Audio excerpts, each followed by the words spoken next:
Olá pessoal, aqui é o professor Rafael. Hoje nós vamos falar um pouco sobre Assembly para microcontroladores AVR.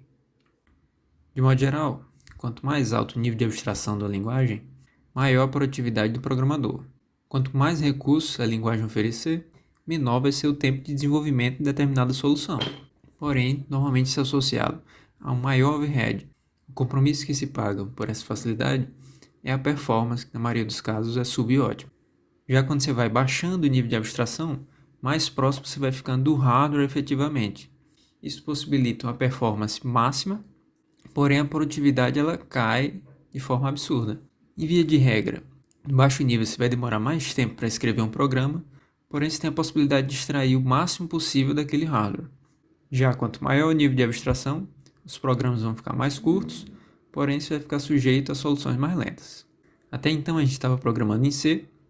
Nessa aula a gente vai baixar um pouco o nível de abstração e escrever alguns programas em Assembly.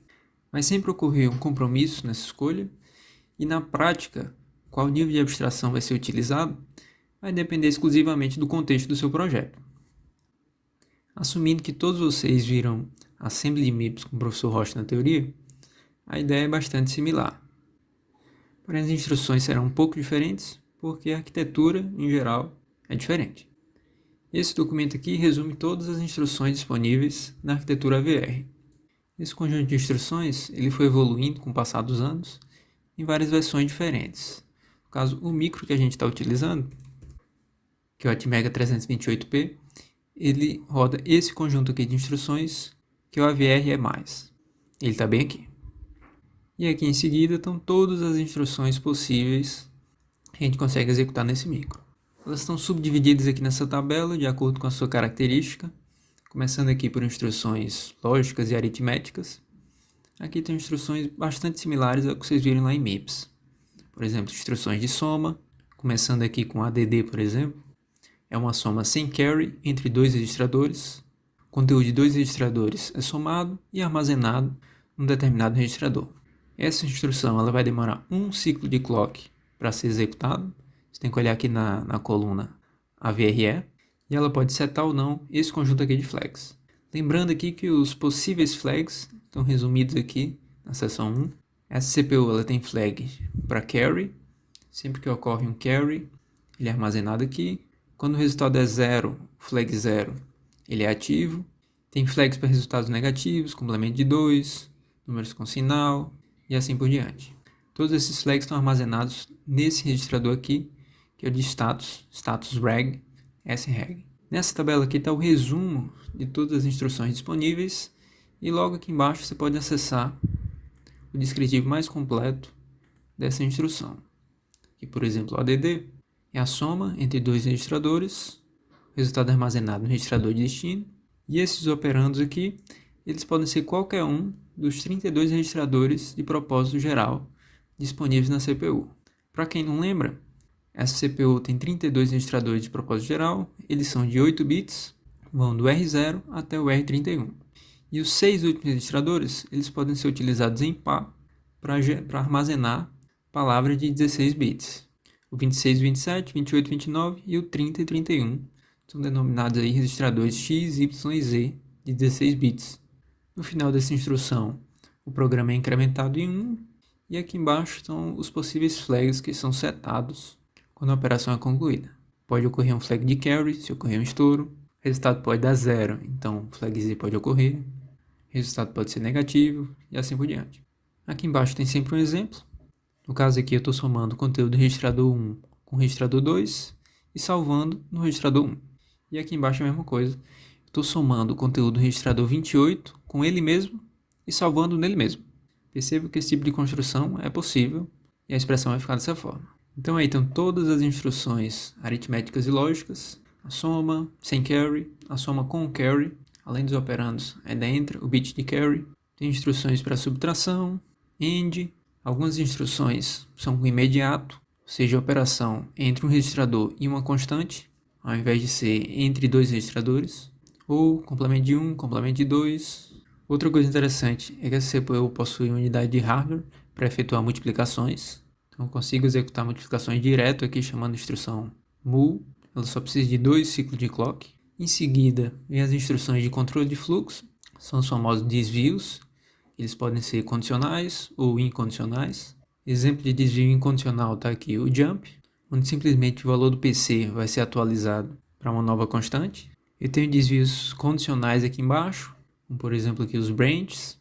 Aqui, se o resultado de uma operação anterior for igual, no branch if equal, o fluxo do programa é desviado. Se uma comparação der resultado diferente, nesse caso aqui, branch if not equal, o PC é desviado. Tem uma série de desvios aqui que dependem de outros flags. Voltando aqui, outro importante é a chamada de subrotina. Através da instrução call e return, você consegue chamar uma subrotina e depois retornar de volta para o programa principal. Em seguida, instruções de manipulação de dados. Tem a famosa move, que copia o conteúdo de um registrador para outro. Instrução simples, só precisa de um ciclo de clock para rodar. Temos instruções do tipo load, para carregar conteúdo de algum lugar para um registrador. Load imediato aqui, por exemplo, carrega uma constante para um registrador. Já essas outras instruções LD carregam o valor da memória para um registrador. Daí tem várias variações com modos de endereçamento diferentes. Modo direto, modo indireto. O dual dela está aqui, que é o ST, o store. Salvar o conteúdo de um registrador na memória, com suas várias variações também de modo de endereçamento. Duas importantes aqui podem ser destacadas, são essas duas aqui. Com essas instruções eu consigo ler ou escrever no registrador de entrada e saída. Isso vai ser útil quando a gente quiser acessar uma porta, por exemplo, como a GPIO. Para escrever no port B, é só você usar essa instrução aqui, por exemplo. Consigo armazenar o conteúdo de um registrador de propósito geral no registrador de entrada e saída.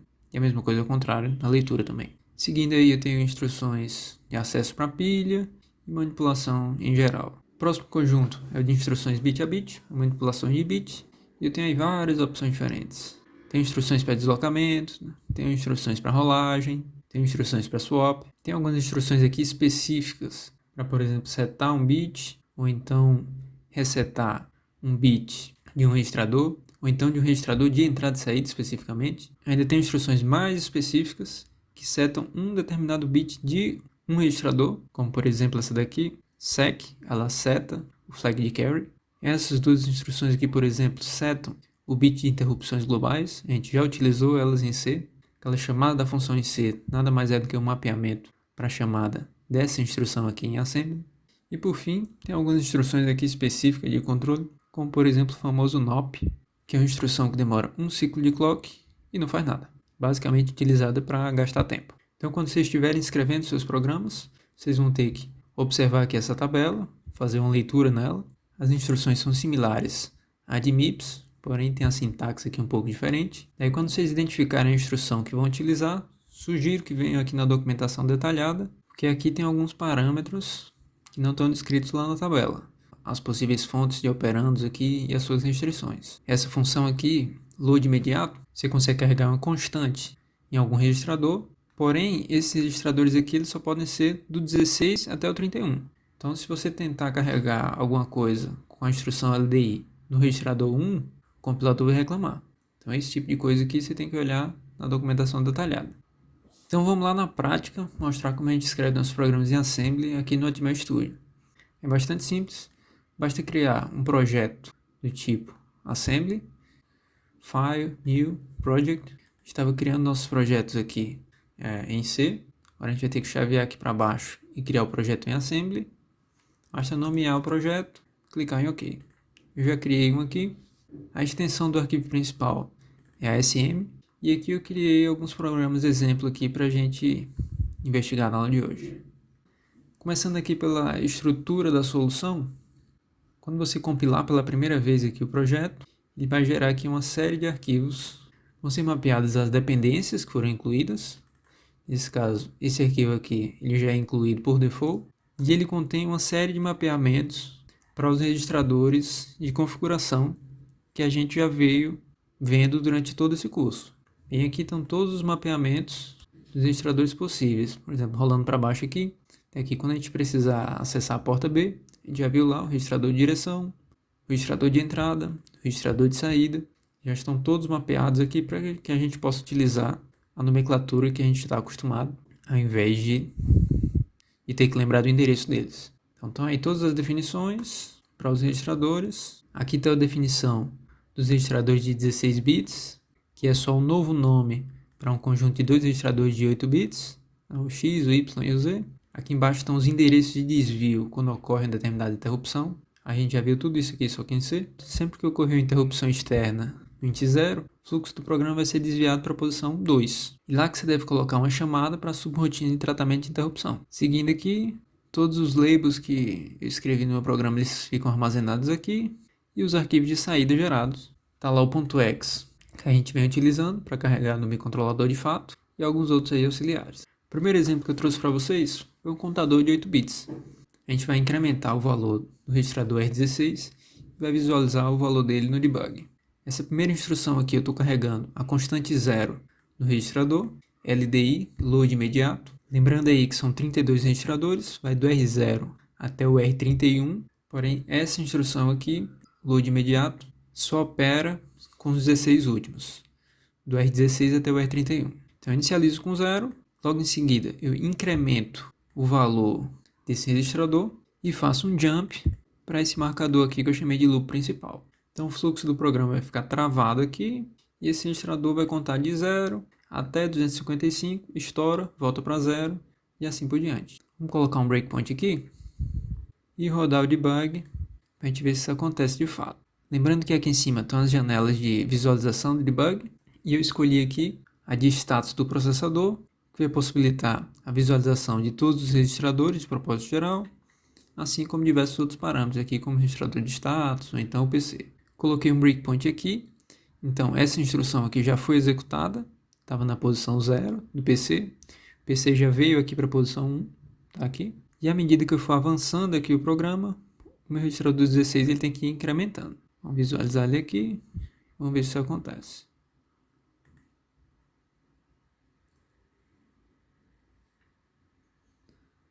Incrementou. Bem aqui ele vai ter que voltar aqui para o laço principal. Voltou para cá. Incrementou de novo.